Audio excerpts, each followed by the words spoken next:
जय हिंद दोस्तों, स्वागत है आपका अपने YouTube चैनल रेल रिव्यू में।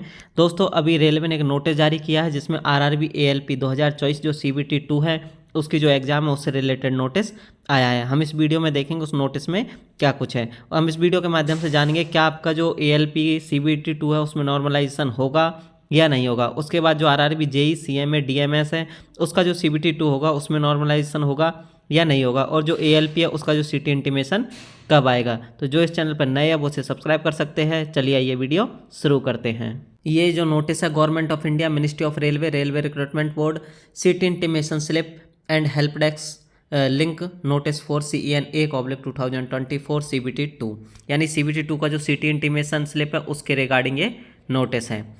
जिसमें फर्स्ट जो पॉइंट है उसमें है city intimation slip for candidate of CEN/A/2024 ALP is now live. मतलब उन्होंने जो सिटी इंटीमेशन है ALP का, CEN/A/2024 ALP का, वो लाइव कर दिया। मतलब आपको जो है अभी कुछ टेक्निकल प्रॉब्लम की वजह से हो सकता है आपको उसको देख नहीं पा रहे हो, लेकिन थोड़ी देर में ही आप उसे देखने लग जाओगे, आपको जो है वो शो कर जाएगा।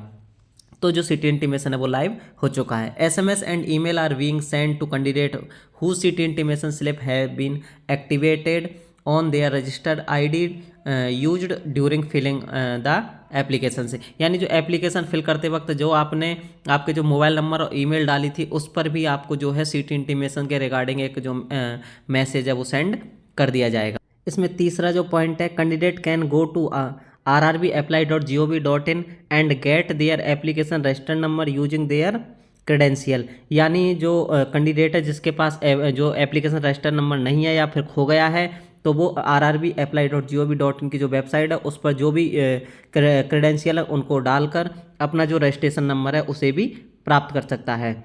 उसके बाद they can also use forget password link given in the login page to retrieve their password. इसके बाद जो जिनका जो पासवर्ड है वो भूल चुके हैं तो जो अपना पासवर्ड है उसको भी rrbapply.gov.in की जो वेबसाइट है उस पर लॉगिन पेज पर रिट्राइव पासवर्ड करके उसको भी जो है पासवर्ड को जो अपना दोबारा जो रिट्राइव पासवर्ड कर सकते हो। और इसमें जो हेल्प डेस्क लिंक है वो भी इसमें एक्टिवेट कर दी जाएगी, जिससे अगर आपको किसी प्रकार की कोई प्रॉब्लम हो तो आप उसमें हेल्प डेस्क लिंक पर आप क्लिक करके उसमें मैसेज वगैरह करके आप उसका जो समस्या आपकी जो प्रॉब्लम है उसका समाधान कर सकते हो। उसके बाद जो फोर्थ नंबर पॉइंट है, in case of any queries, ये आपको एक हेल्प डेस्क जो कॉन्टैक्ट नंबर दिया हुआ है, अगर आपको किसी प्रकार की कोई क्वेरी हो तो आप इस पर जो है फ़ोन भी कर सकते हो, कांटेक्ट कर सकते हो। जिसमें ये आपका जो हेल्प डेस्क जो टाइमिंग है वो 9 से शाम को 6 PM तक रहेगी, मंडे टू सैटरडे। उसके बाद ये जो मेन पॉइंट है आपका, RRB wise scheduling has been done to avoid normalisation, यानी नॉर्मलाइजेशन को अवॉइड करने के लिए जो भी आपकी शेड्यूलिंग की गई है वो RRB वाइज की गई है। यानी एक शिफ्ट में एक टाइम में आपका एक RRB का एग्जाम होगा। ऐसा नहीं है कि जो RRB अजमेर वाले जो कैंडिडेट है उनका आज एग्जाम हो जाएगा एक शिफ्ट में, फिर तीसरी शिफ्ट में हो जाएगा, कल पहली शिफ्ट में हो जाएगा, दूसरी में हो जाएगा, तीसरी में हो जाएगा, ऐसा नहीं होगा। जो भी RRB अजमेर के जो कैंडिडेट है उनका एक ही दिन एक ही शिफ्ट में सभी जो कैंडिडेट है उनका एग्जाम हो जाएगा। तो जो नॉर्मलाइजेशन की ज़रूरत है नहीं रहेगी। ऐसे ही RRB जो मान के चलिए चंडीगढ़ वाले कैंडिडेट हैं उनका भी एक शिफ्ट में एक ही दिन एग्जाम करवा दिया जाएगा। RRB बेंगलोर का भी एक शिफ्ट में एक ही दिन एग्जाम करवा दिया जाएगा। इस तरह जो पर्टिकुलर जो RRB है उसका एक ही शिफ्ट में एग्जाम होगा, इसलिए जो नॉर्मलाइजेशन है वो CBT 2 में नॉर्मलाइजेशन नहीं होगा। As such some candidate may have to travel longer distance compare to CBT 1। इसलिए जैसे एक शिफ्ट में एग्ज़ाम होगा तो काफ़ी सारे जो कैंडिडेट एक शिफ्ट में एग्ज़ाम देंगे तो उनका जो उनकी जो एग्ज़ाम सेंटर है वो जो CBT 1 में एग्ज़ाम सेंटर दिए थे रेलवे ने, उसके दूर आपका जो उससे थोड़ा बहुत दूर आपका जो एग्ज़ाम सेंटर है वो रेलवे दे सकती है। क्योंकि कैंडिडेट एक शिफ्ट में ज़्यादा होंगे तो आपका जो एग्ज़ाम सेंटर है, जो एग्ज़ाम सिटी है वो भी थोड़ी दूर हो सकती है। लेकिन ऐसा नहीं है कि जो आपकी जो एग्ज़ाम सिटी है वो 1000 किलोमीटर है या 800 किलोमीटर है या इतने जो ज़्यादा दूर दी जाएगी, आपके पास ही रहेगी और जो होम जोन रहेगा उसमें ही आपका सेंटर रहेगा।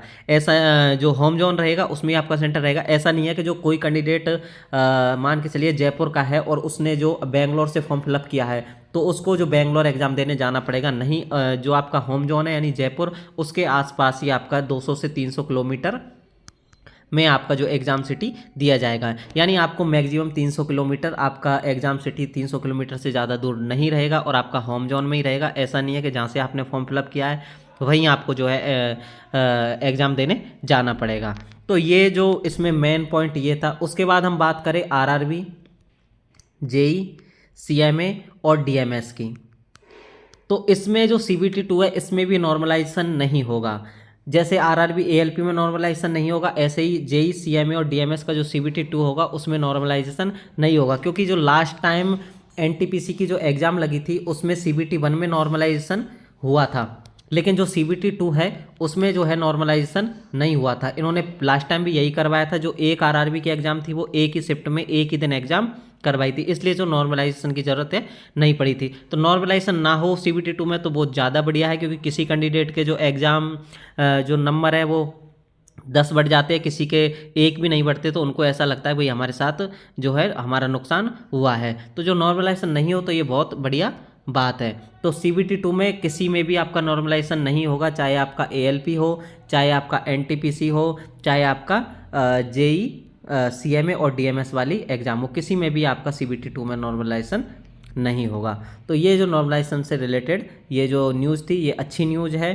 ठीक है दोस्तों, इसी के साथ मिलते हैं किसी नेक्स्ट वीडियो में। धन्यवाद दोस्तों।